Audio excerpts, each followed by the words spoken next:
ನಿಜವಾಗಲೂ ಕಳೆದ BJP ಸರ್ಕಾರದ ಅವಧಿನಲ್ಲಿ ರಾಜ್ಯದ ಜನ ಒಂದು ರೀತಿಯಲ್ಲಿ ಆತಂಕದಲ್ಲಿದ್ದರು. ಅಭಿವೃದ್ಧಿ ಒಂದು ರೀತಿಯಲ್ಲಿ ಹಿನ್ನಡೆ ಆಗಿತ್ತು. ಮನೆ ಸಿದ್ದರಾಮಯ್ಯ ಅವರ ನೇತೃತ್ವದಲ್ಲಿ ಬಂದಂಥ ರಾಜ್ಯ ಸರ್ಕಾರ ಒಂದು ವರ್ಷದಲ್ಲಿ ಗಣನೀಯವಾದಂಥ ಸಾಧನೆಯನ್ನು ಮಾಡಿದೆ. ನೋಡ್ರಿ, ಬಡವರು ಮಕ್ಕಳಿಗೆ ಇವತ್ತು ಅನೇಕ ಶೈಕ್ಷಣಿಕ ಯೋಜನೆಗಳನ್ನು ತಂದಿದೆ.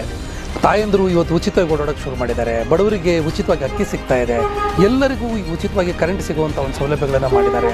ಅದಲ್ಲದೆ ಈ ನಿರುದ್ಯೋಗಿ ಯುವಕರಿಗೆ ಇವತ್ತು ಭತ್ಯೆಯನ್ನು ಕೊಡುವಂಥ ಒಂದು ಕಾರ್ಯಕ್ರಮ ತಂದಿರೋದಿದೆಯಲ್ಲ, ನಿಜಕ್ಕೂ ಕೂಡ ಇದೊಂದು ಆಶಾದಾಯಕ.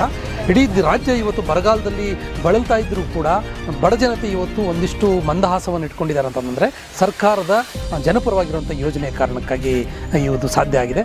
ಹಾಗಾಗಿ ಈ ಸರ್ಕಾರ ಒಂದು ಉತ್ತಮವಾದಂಥ ಕಾರ್ಯಕ್ರಮವನ್ನು ತಂದಿದೆ. ಹಾಗಾಗಿ ಮಾನ್ಯ ಮುಖ್ಯಮಂತ್ರಿ ಸಿದ್ದರಾಮಯ್ಯನವರಿಗೆ, ಮಾನ್ಯ ಉಪಮುಖ್ಯಮಂತ್ರಿ DK ಶಿವಕುಮಾರ್ ಅವರಿಗೆ ಮತ್ತು ಇಡೀ ಸಚಿವ ಸಂಪುಟದ ಎಲ್ಲ ಸಚಿವರಿಗೂ ನಾನು ಅಭಿನಂದನೆ, ಧನ್ಯವಾದವನ್ನು ಹೇಳ್ತೀನಿ. ಇದೇ ರೀತಿಯ ಕಾರ್ಯಕ್ರಮಗಳನ್ನು ಇನ್ನುಳಿದ 4 ವರ್ಷಗಳ ಕಾಲ ಜನತೆಗೆ ಇವರು ನೀಡಲಿ ಅಂತೇಳಿ ನಾನು ಅವರಲ್ಲಿ ವಿನಂತಿಯನ್ನು ಮಾಡ್ತೀನಿ.